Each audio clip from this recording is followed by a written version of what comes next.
अल्हम्दुलिल्लाहिल हन्नानिल mannan अल्लज़ी खलक़ल इंसान व अल्लमहुल बयान वस्सलातु वस्सलामु अला रसूलिही सय्यिदिल इंसी वल जान व अला आलिही व अस्हाबिही ज़विल खैरि वल इहसान अम्मा बअद फ़अऊज़ु बिल्लाहि मिनश शैतानिर रजीम बिस्मिल्लाहिर रहमानिर रहीम अन्नबिय्यु औला बिल मुअमिनीन मिन अनफुसिहिम सदक़ल्लाहु मौलाना अज़ीम।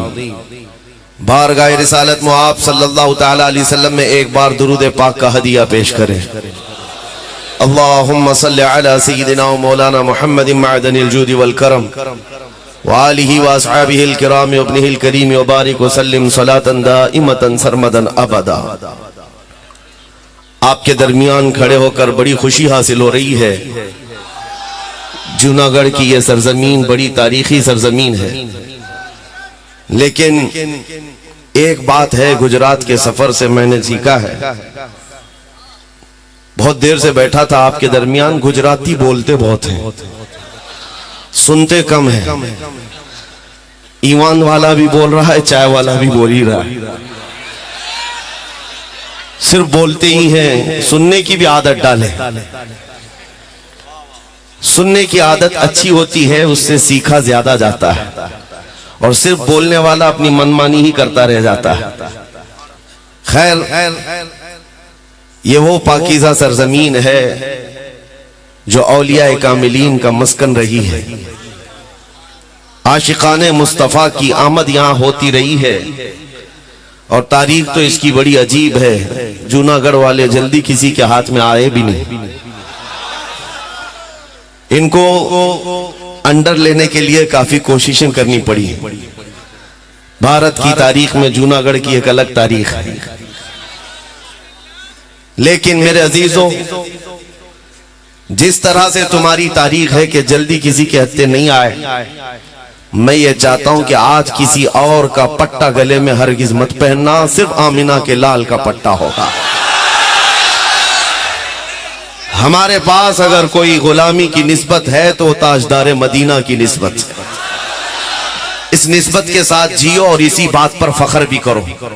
किसी की जय विजय क्यों पुकारें, क्या गरज हमको, हमें काफी है सैयद अपना नारा या रसूल अल्लाह। हमें काफी है सैयद अपना नारा। हश्र में होगा दाखिल, खुल्द में होगा दाखिला इस शान से, या रसूल अल्लाह का नारा लगाते जाएंगे।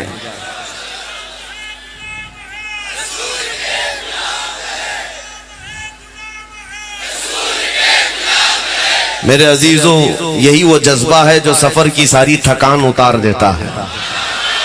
यही वो मोहब्बतें हैं जो बीमार को सही करके खड़ा कर देती हैं।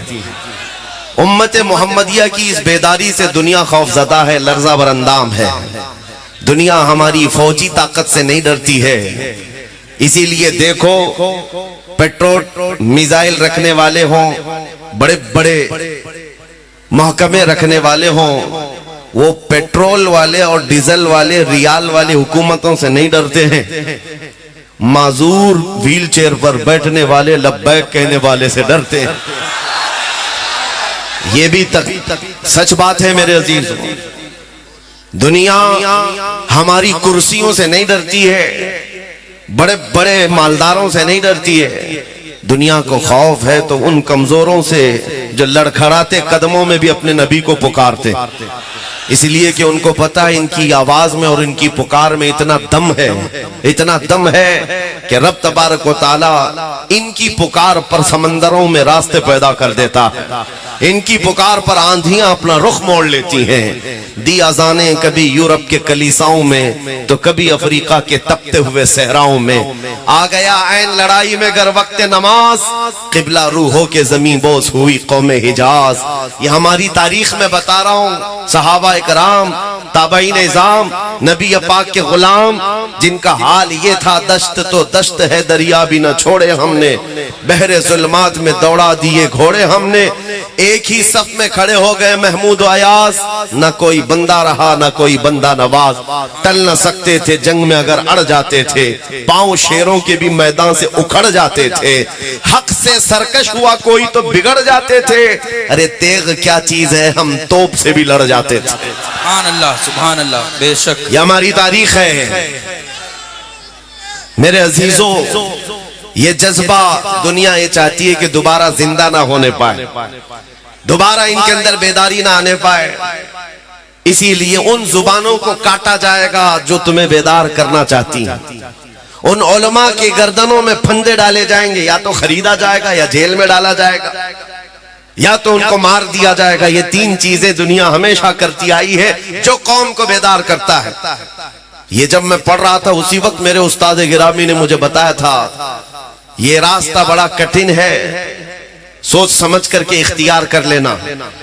अगर इन तीनों चीजों से नबुर्दाजमा होने की ताकत रखते हो तो मैदान में उतर जाओ, और नहीं मसलहत के साथ जीना है तो फिर किसी सियासी नेता की जूतियां उठाकर जिंदगी भर आराम से रह सकते हो।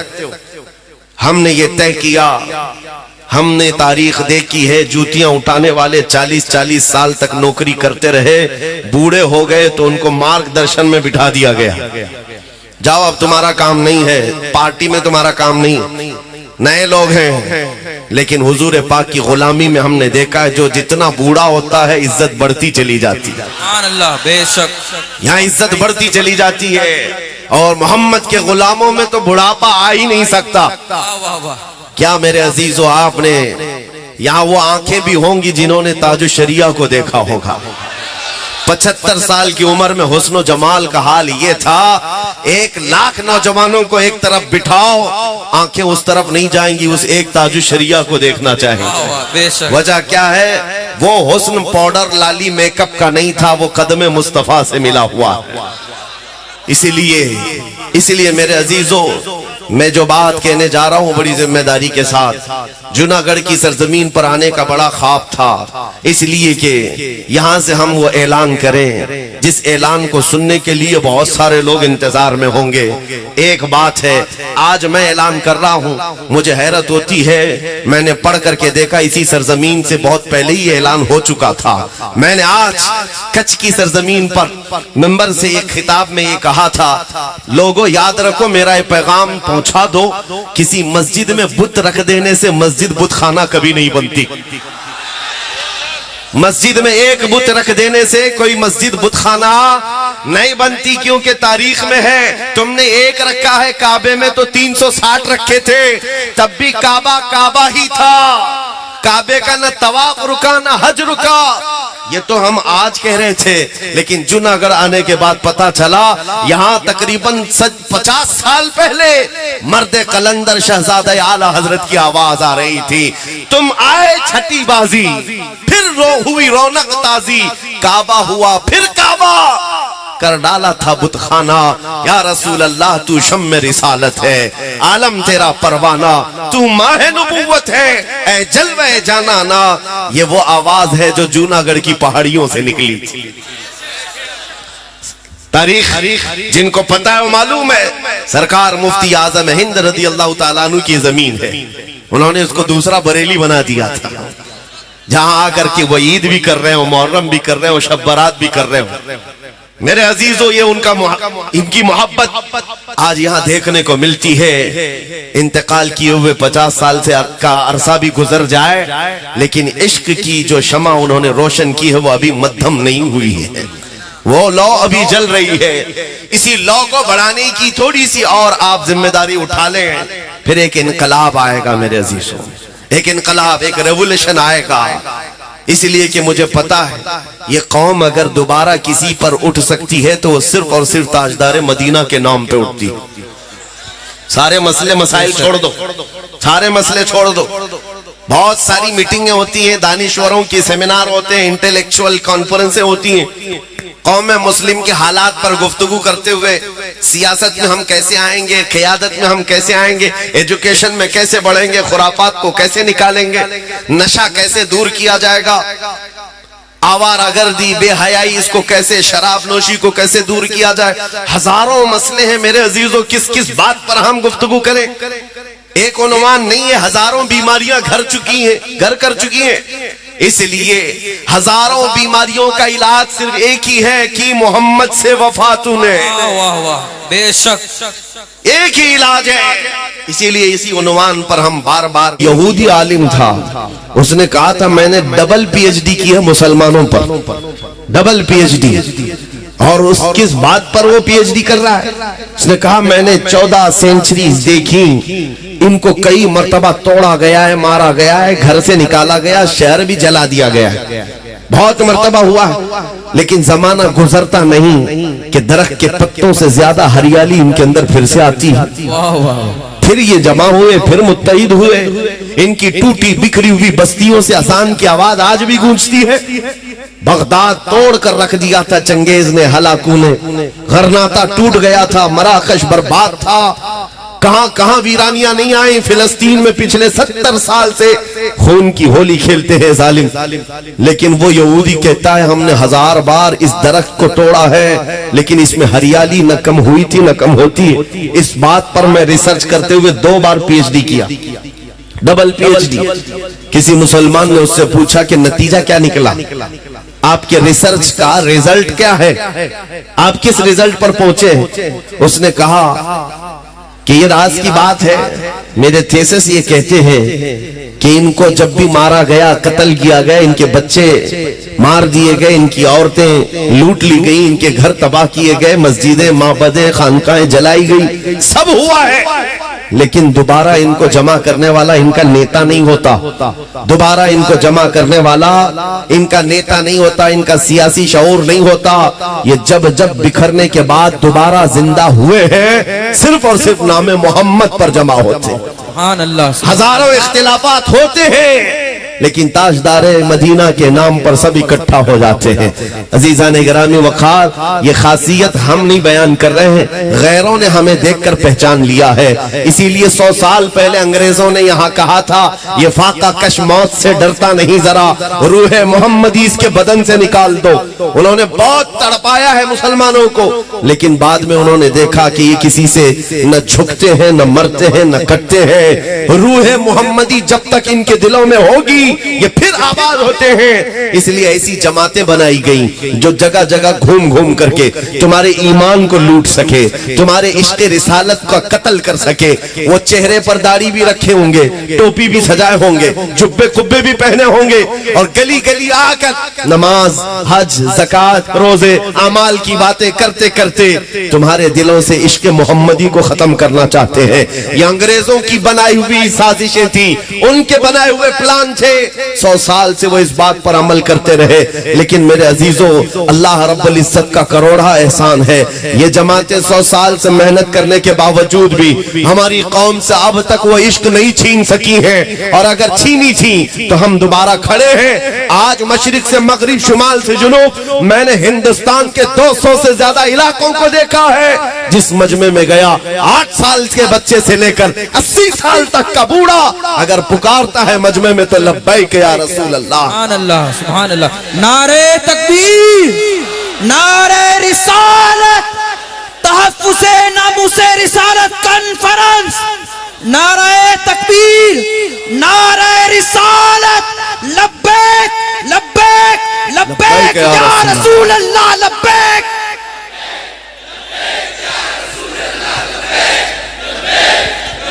मेरे अजीजों, आपसे खिताब करना या जलसों से खिताब करना मैंने सिर्फ इसलिए इख्तियार किया। खास एक बात है, एक बात नजर आती है। जानते हो, डॉक्टर जब किसी को बेहोश करता है, ऑपरेशन थिएटर में ले जाकर उसको दवाई के जरिए से या इंजेक्शन के जरिए से सुन्न किया जाता है, और थोड़ी देर के बाद डॉक्टर उसको चेक करता है पूरा सुन्न हुआ कि नहीं। और कैसे देखेगा? चेक करने का तरीका यह है, उसको चूंटी काट के देखो, मार के देखो, या कैंची लगा कर देखो, सुई चुबा कर देखो। अगर हरकत कर रहा है तो अभी होश है, और हरकत नहीं कर रहा है तो बेहोश है। अब ऑपरेशन किया जा सकता है, चीर फाड़ हो सकती है। ये ऑपरेशन थिएटर का निजाम है कि बेहोश करने के बाद थोड़ी देर छोड़ दिया जाएगा, इसको पूरा सुन हो जाए। पूरी दुनिया में उम्मत मुस्तफा को बेहोश करने के लिए तुम्हें नशा दिया गया है बरसों से। अरब तो बेहोश हो गया है, उनको इंटरनेट का नशा दिया गया, तुम्हें भी दिया गया। इतना नशा दिया गया है कि हर मोहल्ला आज नशा से भरपूर है।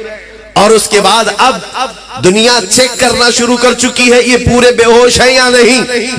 और उम्मत को चेक करने का तरीका उनके पास सिर्फ एक ही है, हुजूर की शान में गुस्ताखी करेंगे, इस्लाम की शान में, कुरान की शान में, रब की शान, गालियां देंगे, छोटे छोटे कुत्तों को बाहर लाएंगे, वो भौंकते रहेंगे। ये चेक करने के लिए बुखार कि मुसलमान पूरे बेहोश हो गए या अभी होश में है।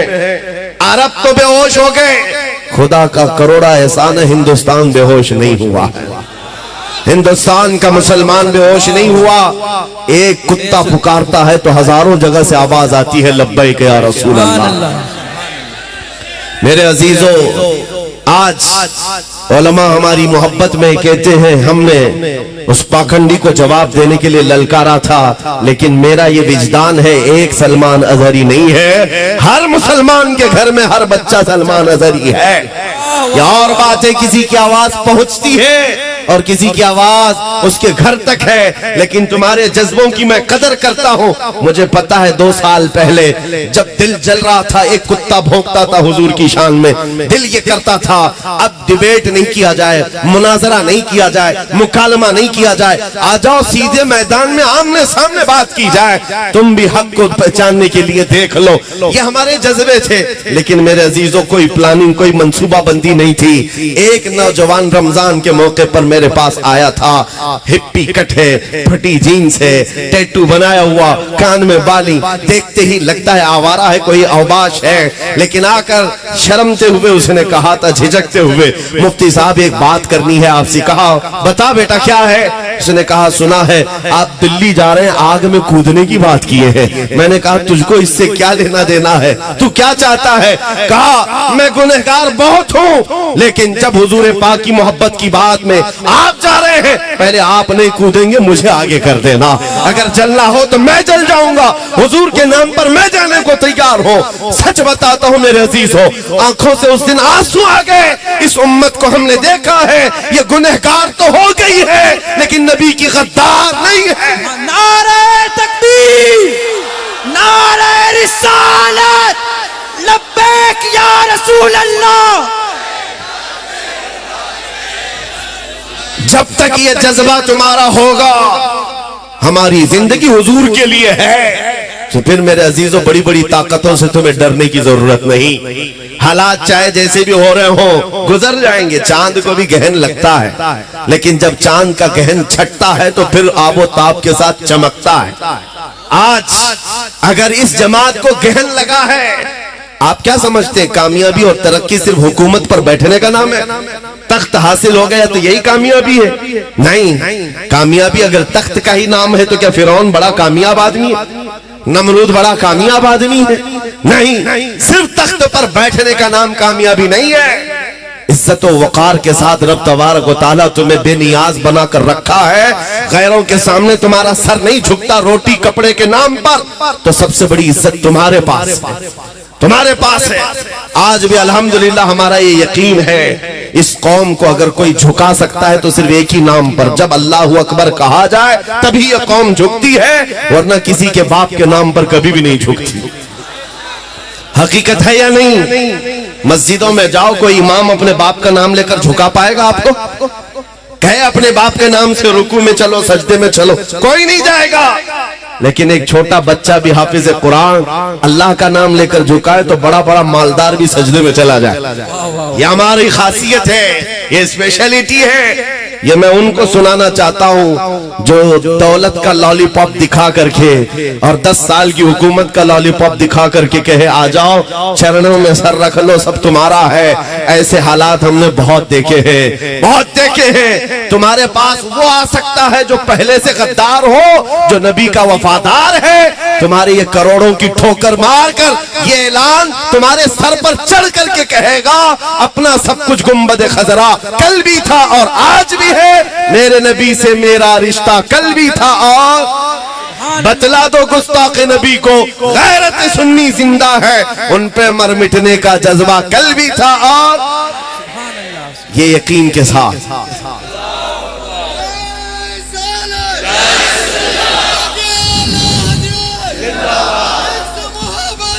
हज़रात इस बात को याद रखो, इस बात को याद रखो। अब हालात से डर करके जीने का क्या मतलब है? जिंदगी यूं ही गुजर गई, बकिया जो है वो भी गुजर जाएगा, ये वक्त भी गुजर जाएगा, किसी पर ठहरता नहीं है वक्त। तागूती ताकतों और कुव्वतों यजीद ने बहुत जुल्म उठाए थे, लेकिन अंजाम क्या हुआ? शिमर जिल जोशिन ने करबला में वो खून खेला था, लेकिन अंजाम क्या हुआ? चंगेज जानते हो जिसने 50 लाख लोगों का कत्ल किया है, उसका अंजाम क्या हुआ? हलाकू किस तरह बर्बाद हुआ। ये बड़े बड़े आए हैं, बड़े बड़े जो डिक्टेटर थे अपने जमाने के, हिलाको बर्बाद हो गए। अब तो ये कुछ भी नहीं है, ये हवाओं के झोंके हैं, इंशाअल्लाह हवाओं में ही बह जाएंगे। बस तुम्हारे ईमान का इस्तिकामत का इम्तिहान है। तुम अगर जमे रह गए अल्लाह की मदद आएगी। कुरान कहता है इन्नल्लज़ीना क़ालू रब्बुनल्लाह सुम्मा इस्तक़ामू ततनज़्ज़लु अलैहिमुल मलाइका अल्ला तख़ाफू वला तहज़नू व अबशिरू बिल जन्नति अल्लती कुंतुम तुअदून। बेशक वो लोग जिन्होंने ये कहा अल्लाह हमारा रब है, फिर उस पर जमे रहे। रब फरमाता है उन पर अल्लाह फरिश्ते उतारता है, वो ये कहते रहते फरिश्ते घबराओ मत, डरो मत, हम तुम्हें वो बशारत सुनाने आए हैं जो अल्लाह ताला का वादा है, तुम्हारे लिए जन्नत इंतजार कर रही है। अज़ीज़ान गिरामी वक़ात, आज अगर कोई तुम्हारे सामने ये मामलात आते हैं इस्तिकामत को ललकारने के लिए, तुम्हारे ईमानी हरारत में लग़ज़िश लाने के लिए, उस वक्त अगर किसी को याद करना तो बिलाल हबशी को याद कर लेना, खुबैब इब्ने आदी को याद कर लेना, खब्बाब इब्ने अरत को याद कर लेना। अपने बच्चों को रसूलुल्लाह के उन जानिसारों की तारीख याद दिलाओ कि बेटा सिर्फ हलवा पराठा खाने का नाम आशिक रसूल नहीं है, सिर्फ नान खटाई और पेड़े जलेबियां खाने का नाम सुन्नी नहीं है। सुन्नी कौन है? या रसूल अल्लाह सर कटाते हैं तेरे नाम पे मर्दाने अरब, वो है जिनके अंदर जज्बा भी हो। हालात अगर सख्त हो गए तो रसूल पाक सल्लल्लाहु अलैहि वसल्लम के नाम पर हम खाते तो रहे, अगर कभी वक्त आया मुसीबत उठाने का तो हम उसको भी झेलने के लिए तैयार रहे। लेकिन इस अहद के साथ जो सहाबा का था, मैंने एक मर्तबा एक तारीख में देखा, एक सहाबी है साद इब्ने रबी, मैदान उहद में उनका पेट फाड़ कर अंतड़ियां निकाल दी गई थी, 12 नेज़े मारे गए थे, और जब पेट फट गया तब भी अभी वो जिंदा थे, अभी उनकी रूह निकली नहीं थी। सहाबा ढूंढते हुए मैदान में उनको आए, कहा साद तुझे अल्लाह के रसूल ने सलाम कहा है, आखिरी सांसें चल रही है। उस वक्त जानते हो सहाबी का क्या कहना था? बल्लिगू मिन्नी सलाम, ऐ मेरे दोस्तों हुजूर को मेरा सलाम कह देना। और क्या कहते हैं? जाकर के अर्ज करना मैंने उनकी हिफाजत का हक अदा नहीं किया। जिसका पेट फट गया हो, अंतड़ियां निकल गई, और वो कहता है रसूलुल्लाह की हिफाजत का हक अदा नहीं किया, तो हम यहाँ आराम से खर्राटे लेकर के हुजूर की इज्जत की हिफाजत का हक अदा कर रहे हैं। उस सहाबी ने ये कहा आने वालों से, मेरे दोस्तों जाओ मदीने वापस अगर जाओगे, मेरी कौम को मेरा ये मैसेज दे देना कि अगर तुम्हारी जिंदगी में कोई रसूलुल्लाह तक हाथ भी लगा दिया तो कयामत के दिन तुम्हारा कोई उज़्र कबूल नहीं किया जाएगा, कोई उज़्र कबूल नहीं किया जाएगा। मैं ये पढ़ते हुए कभी आलम तसव्वुर में उन सहाबा को पूछता हूँ, क्या दर्द नहीं होता, क्या तकलीफ नहीं होती? पेट फट जाए, तुम्हारे सामने बच्चों का कत्ल हो जाए, कैसा जिगरा था आपका, कैसे इम्तिहानात को निकाल लेते थे, पार कर लेते थे। वो सहाबा का एक ही नारा है, हर जुल्म हर सितम गवारा है, या रसूल अल्लाह बस तू कह दे कि तू हमारा। हर जुल्म हर मुसीबत गवारा है, उनका ये ईमान था। जानते हो मेरे अजीजों, एक खातून हुजूर के दरबार में आई 1.5 साल का बच्चा लेकर, कहा आका इसको भी जिहाद में ले चले जाए, जंग में अगर मेरे बच्चे की काम आ जाए तो ले जाए। हुजूर ने फरमाया 1.5 साल का दूध पीता बच्चा क्या किया जाए? वो खातून कहती है मेरे घर में इसके अलावा कोई नहीं, मेरा शोहर शहीद हो गया, मदीने की खवातीन अपने अपने जवान बेटे आपके साथ भेज रही हैं। मैं 1.5 साल के बच्चे को लेकर घर में बैठी तो बेकरारी बढ़ गई कि नबी की बारगाह में मेरा कुछ नहीं, मैं कुछ नहीं पेश कर सकती, यही लेकर आई। फिर कहती खातून का ईमान तो देखो, कहती आका मुझे पता है मेरा बच्चा तीर तलवार नहीं चला सकता, आप अपने सहाबा के हाथ में दे दें, जब दुश्मनों की तरफ से तीर चले मेरा बच्चा ढाल के काम तो आ सकता है, मेरा बच्चा ढाल के काम आ सकता है। तीर आएंगे तो मेरा बच्चा अपने सीने पर लेकर आपके सहाबा की हिफाजत करेगा। मैं सोचता हूं क्या जिगरा था उन माओं के अंदर, वो कैसी फिदाई थी हुजूर के मोहब्बत में। एक खातून मैदान में आई है, ओहद के मैदान में, उसका बेटा शहीद हो गया, हुजूर से इजाजत मांगती है आका अगर आप कहें तो मैं बेटे को देखूं। कौन है वो माँ जिसको उसके जवान बेटे की मौत की खबर दी जाए तो वो खामोश रहती हो, हमारा हाल तो यह है मातम करने लग जाए, औरतें कपड़े फाड़ लें जिसका जवान बेटा गया हो, अकलौता बेटा जिसका गया हो। कमाल की मोहब्बत है उस खातून की। आई कहा आपका हुक्म हो तो मैं बेटे को देखो। हुजूर ने फरमाया जा देख ले। वो औरत, वो मदीने की खातून अपने बेटे को देखने आई, उसका जुब्बा उठाया और पीठ पर हाथ फेरने लगी और उसके बाद फिर लिटाया लाश को, फिर उसके बाद सजदा शुक्र अदा कर रही है। खड़े सहाबा ने पूछा बीबी ये क्या कर रही हो? ये इंतकाल किया हुआ शहीद बेटा, इसको क्या कर रही? नम आंखों से आंसू पोंछते हुए खातून कहती है जब मेरा जवान, मेरा ये लाल घर से निकल रहा था तो मैंने इसको वसीयत की थी कि बेटा रसूलुल्लाह के साथ जा रहा है, अगर हालात सख्त हो गए तो हुजूर को छोड़कर भागना मत, मैदान छोड़कर भागना मत, और अगर तू भागते हुए मारा गया तो मैं अपना दूध माफ नहीं करूंगी, मैं अपना दूध नहीं माफ करूंगी। हुजूर को छोड़कर भागा तू। यहाँ औरतें तो ये कहेंगी बेटा घर में बैठ, हालात खराब है, बाहर मत जाना, बाहर मत निकलना, ऐसे हालात है, खराब है। मदीने की खातून ने कहती अगर हुजूर को छोड़कर आया मैं अपना दूध माफ नहीं करूंगी। फिर मैं मदीने में थी, मुझे खबर मिली ओहद के मैदान में हालात सख्त हो गए, सहाबा इकराम की शहादतें हो गई, 70 सहाबा की शहादतें हुई।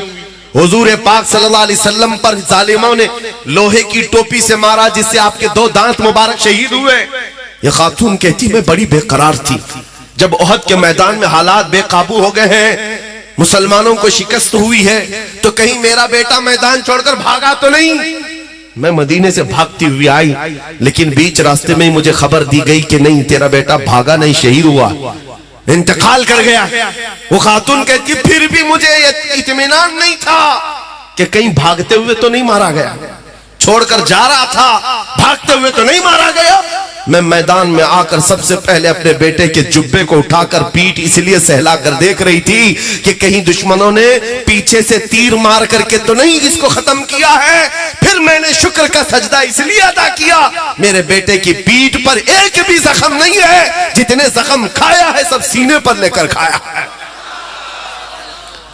मेरा बेटा हुजूर की मोहब्बत में शहीद हुआ है, अल्लाह का बड़ा करम एहसान है।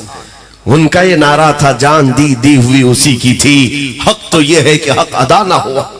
अजीजा ने गिरामी औकात अपना एहतसाब करो, हमने हुजूर की मोहब्बत में क्या पेश किया है, कौन सी चीजें पेश की हैं? क्या मीलाद में एक मर्तबा झंडियां लगा देना, कुमकुमे लगा देना, लाइटिंग कर देना, या हुजूर की मोहब्बत के हक अदा करने की बात है? आज तो हम तुम्हारी गर्दनों का नजराना भी नहीं पूछ रहे, बात तो सिर्फ इतनी है कि जब कुत्ते भौंक रहे हो हुजूर की शान में और हुजूर के अखलाक को खत्म करने की बात आ रही हो, और उस वक्त हमारा नौजवान रात भर पबजी खेलता है, उस वक्त रात भर हमारा बच्चा इंटरनेट पर अपने वक्त गुजारता है, तो दर्द तो होता है मेरे अजीजों, दर्द तो होता है। तुम्हारे घर को आग लगाई जा रही है और तुम मुजरे करने पर बैठे हो टिकटॉक पर। ये कैसी जिंदगी है?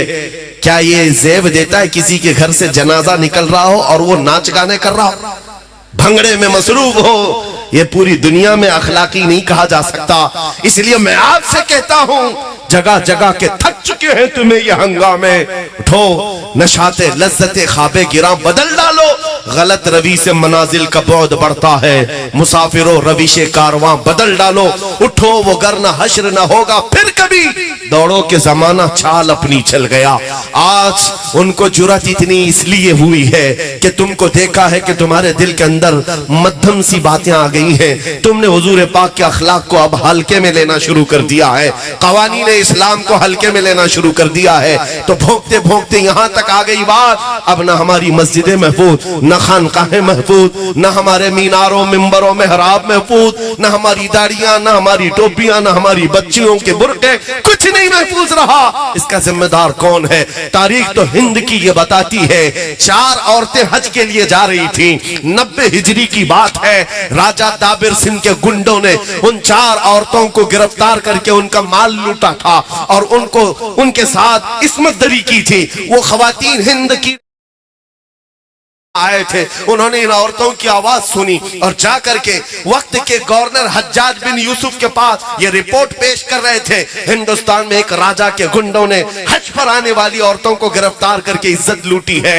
ये सुनता हुआ एक 19 साल का जवान गुजर रहा था जिसका नाम तारीख में मोहम्मद बिन कासिम है। खड़ा हो गया, कहा लब्बैक या उख्ती, ऐ मेरी बहन मैं हाजिर हूं तेरी मोहब्बत के, तेरी इज्जत की हिफाजत के लिए। उसके बाद जानते हो इस हिंदुस्तान में सबसे पहले 10,000 का लश्कर लेकर आने वाला कोई और नहीं, 19 साल का जवान मोहम्मद बिन कासिम था। अपनी बहन की लुटी हुई इज्जत को बचाने के लिए आया था।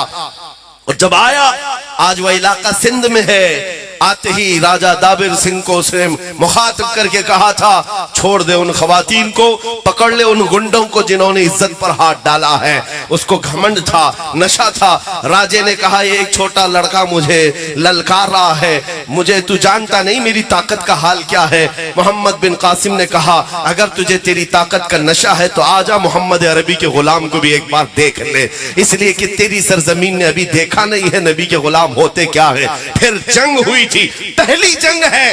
3 दिन के अंदर उस 19 साला जवान ने उसके छींटड़े उड़ाकर रख दिए थे। फौज तितर बितर हो गई। राजा दाबिर सिंह गिरफ्तार हुआ, गुंडे पकड़े गए थे।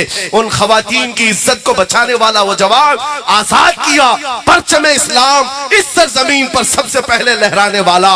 मैं पूछता हूं नौजवानों, हमारी जिंदगियां 25 साल 40 साल की हो गई, हमारी बच्चियां जो इज्जत व आबरू की लुटी हुई है वो पुकारती रह गई, हमारे कानों में जूं तक नहीं रेंगती। वो दौर कैसा था? वो 4000 किलोमीटर दूर से चला आया था अपनी बहन की इज्जत की हिफाजत के लिए, और आज पड़ोस में भी लुट जाए तो तुम तो गेम खेलने में मसरूफ रहो।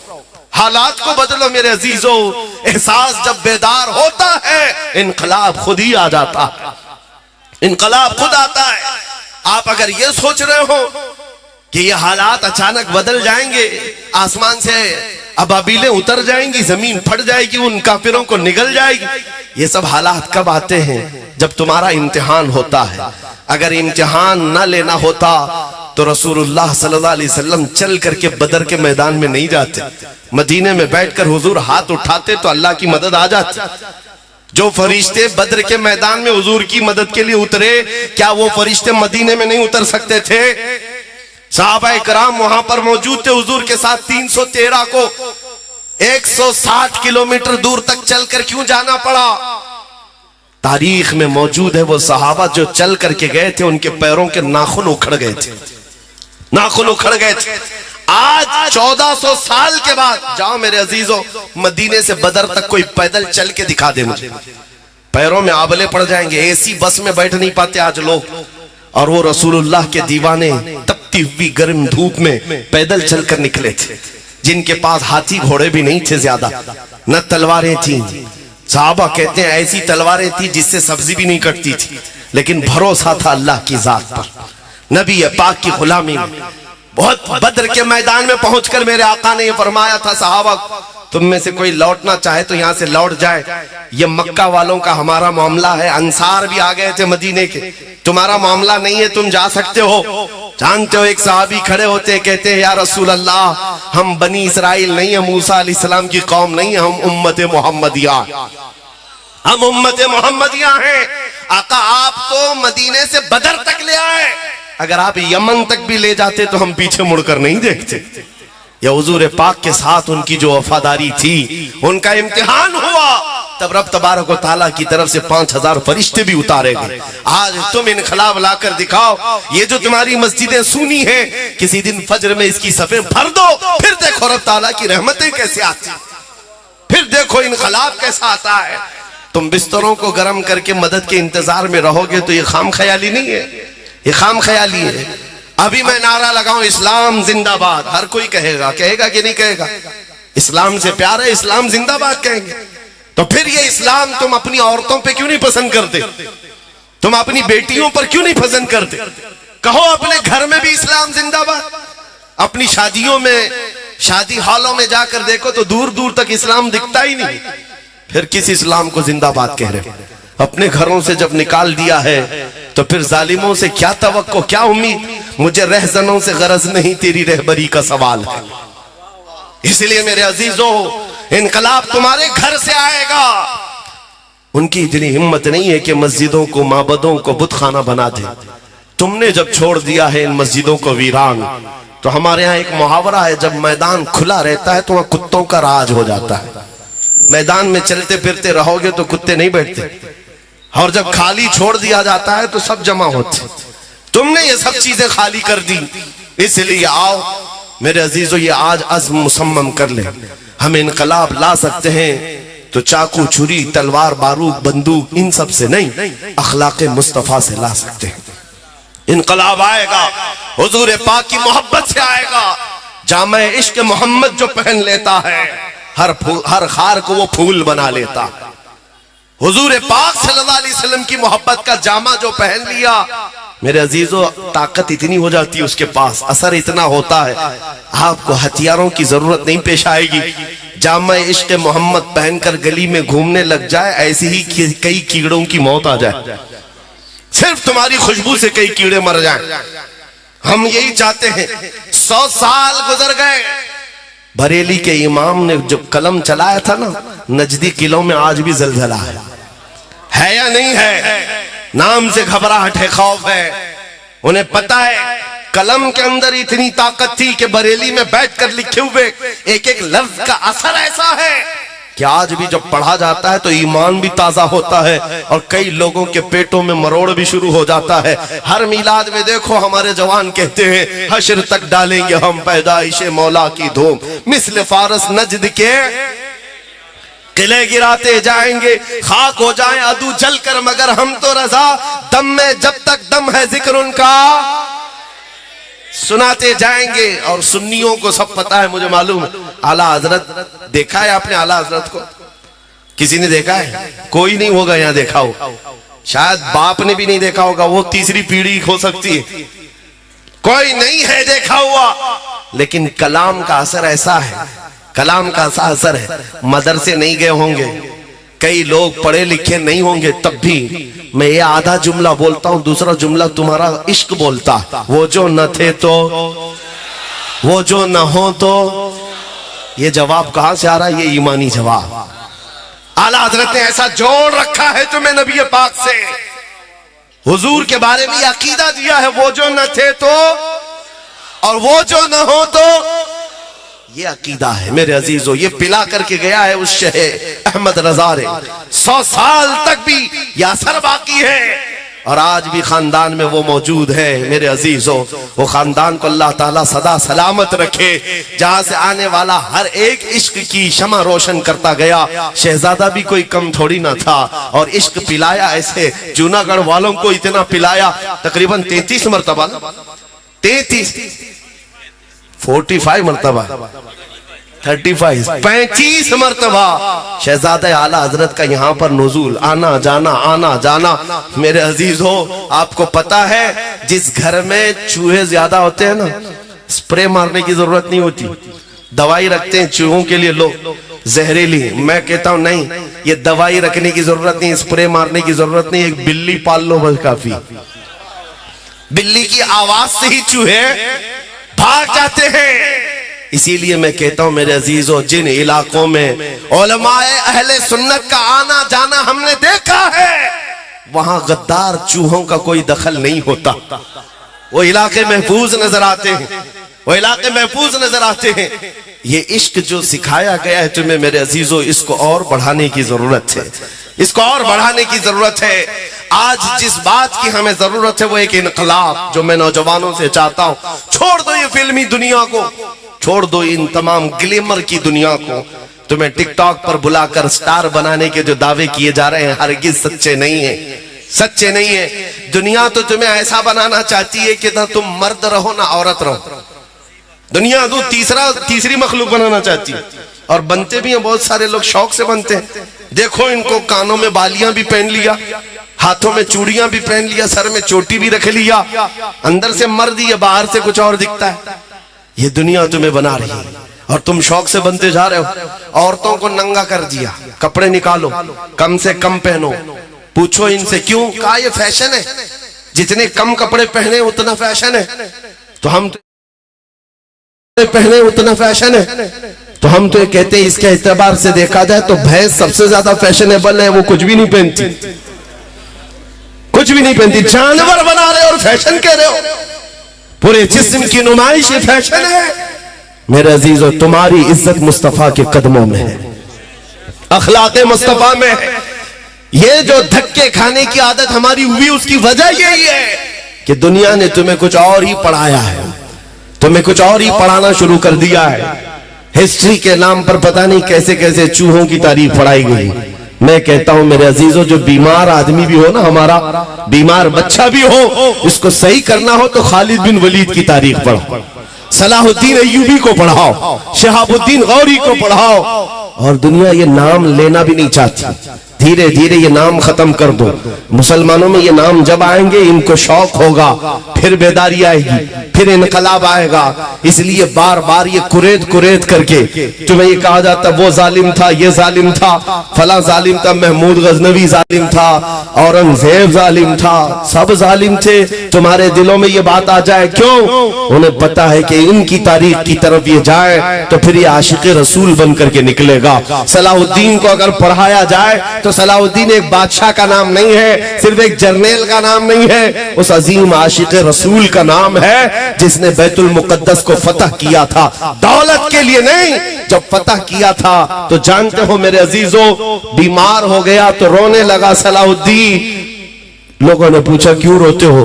कहा मैंने मन्नत मांगी थी कि बैतुल मुकद्दस फतह हो जाए तो मैं हज के लिए जाऊंगा, लेकिन मेरे पास हज के जाने के पैसे नहीं। वो सलाहुद्दीन है, हज पे जाने के पैसे नहीं है। और वो ऐसा आशिक रसूल कि एक बार खबर आई थी, एक जालिम बुर्निस नाम का ईसाई सिपह सलाह मुसलमानों के काफिले को लूटा और मारने लगा। और मारा तो मारा, लूटा तो लूटा, लेकिन कहता जाता था हर मार पे बुलाओ मोहम्मद को। कहां है? बुलाओ मोहम्मद को, बचाने क्यों नहीं आते? मुआज़ल्लाह रब्बिल आलमीन बार बार हुजूर का नाम लेकर ताना देता। वो मुसलमान मारे गए, लूटे गए। फिर खबर सलाहुद्दीन तक आई कि बुर्निस नाम का वो सिपह सालार ईसाइयों का, उसने ऐसी हरकत की है। सलाहुद्दीन की एक आदत थी, जंगी कैदियों को बहुत आजाद करता था, बहुत आजाद किया है। 1 लाख से ज्यादा लोगों को आजाद किया है जो कैद में आए थे। लेकिन ये वो जमाना था जब सलाहुद्दीन अय्यूबी सख्त बीमार, और ऐसा बीमार कि मौत के आसार नजर आ रहे थे, जिसको मरगुल यानी मरगुल मौत कहते हैं। मौत की बीमारी में सलाहुद्दीन कपकपाते हुए हाथों से दुआ किया था, मौला बस जिंदगी इतनी और बढ़ा दे कि मैं बुर्निस को उसका अंजाम बता दूं, मैं बता दूं, इतनी जिंदगी और दे दे। और उसके बाद 2.5 साल का अरसा गुजरा बीमारी के आलम। फिर वो दिन आ ही गया जब इफाका हुआ, सेहतयाब हुआ। जैसे ही पैरों पर खड़ा हुआ, फौजें भेज दी मुकाबले के लिए जगह जगह। और फिर आखिर वो वक्त आ ही गया, बकरे की अम्मा कब तक खैर मनाएगी, एक दिन तो बकरीद आकर रहेगी। वो बुर्निस तो गिरफ्तार हुआ और सिपाहियों के हाथों कैद होकर जब सलाहुद्दीन के पास पहुंचाया गया, पूछा सलाहुद्दीन ने मेरे बारे में क्या गुमान रखते हो? कहा तुम्हारी तारीख है, तुमने बड़े बड़े हमारे कैदियों को माफ किया है, आजाद किया है, मैं भी यही उम्मीद रखता हूं। सलाहुद्दीन ने कहा हरगिज नहीं, मैंने हजारों को माफ किया है, लेकिन तुझे अगर माफ कर दिया तो अल्लाह का अजाब आ जाएगा।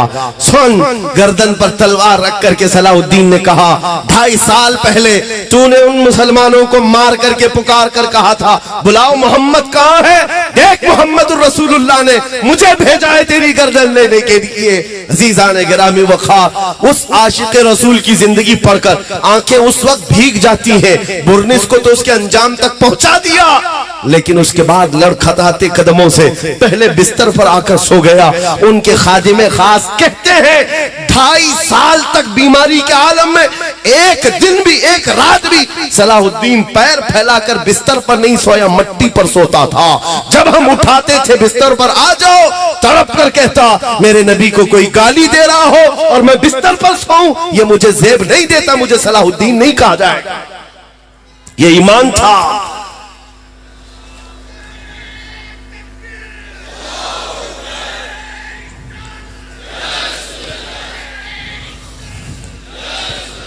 अजीज़ान गिरामी वक़ार, मैं तारीख बहुत सारी चीजें आपके सामने सिर्फ इसलिए रखता हूं कि कामयाबी हमने देखी है सिर्फ और सिर्फ तुम्हें नबी पाक के कदमों से वाबस्तगी में है। अपने दिल का है उन्हीं से आराम, सौंपे हैं सब उन्हीं को काम। लो लगी है कि उस दर के गुलाम चाहे दर्द रजा करते हैं। आओ बरेली के इमाम ने 100 साल पहले जो दावत दी थी कौम को, वो दावत मैं तुम्हें देता हूँ। सुना जंगल रात अंधेरी, छाई बदली काली है, सोने वालों जागते रहियो, चोरों की रखवाली है। आंख से काजल साफ चुरा ले, या वो चोर भला के है, तेरी गठरी ताकी है और तूने नींद निकाली है। इस दुनिया का हाल ये है, शहद दिखाए जहर पिलाए, कातिल डाइन शोहर कुश, इस मुर्दार पे क्या ललचाए, दुनिया देखी भाली है। आज तुम्हें जो लॉलीपॉप दिखाए जाते हैं ये वो शहद है जो हकीकत में जहर है। बुलाया जाता है आजा मेरे पास, दरबार में आजा, तुझे इज्जत दी जाएगी।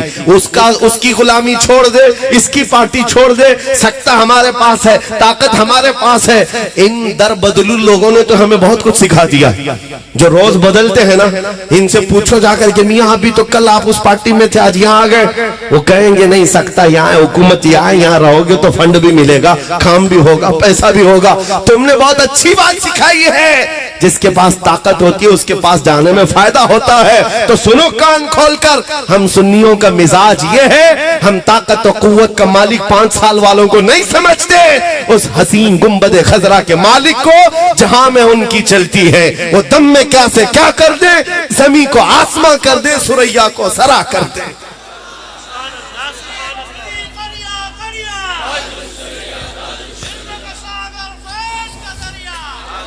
तुम्हारा यकीन है या नहीं मुसलमानों, जहां में उनकी चलती है, हुजूर की चलती है कि नहीं चलती? यकीन है जहां में उनकी चलती है, वो दम में क्या से क्या कर दे, जमीन को आसमां कर दे, सुरैया को सरा कर दे। आओ फिर मैं अपने उसी उन्वान को खत्म करने पर आ रहा हूं, बात कंप्लीट करता हूं। बरेली के इमाम ने मैसेज दिया था, आज ले उनकी पनाह, आज मदद मांग उनसे, कल न मानेंगे क़यामत में अगर मान गया। उन्हें जाना उन्हें माना, न रखा गैर से काम, लिल्लाहिल हम्द में दुनिया से मुसलमान गया। इज्जत नबी पाक के पास है, इसीलिए मैंने कहा है हमारी जिंदगी हुजूर के बगैर कुछ नहीं है। न हमारी नमाज कंप्लीट, न हमारी अजान मुकम्मल, न हमारी शादियां मुकम्मल। हुजूर का नाम निकालो, कुछ नहीं बचेगा, वो जो न हो तो।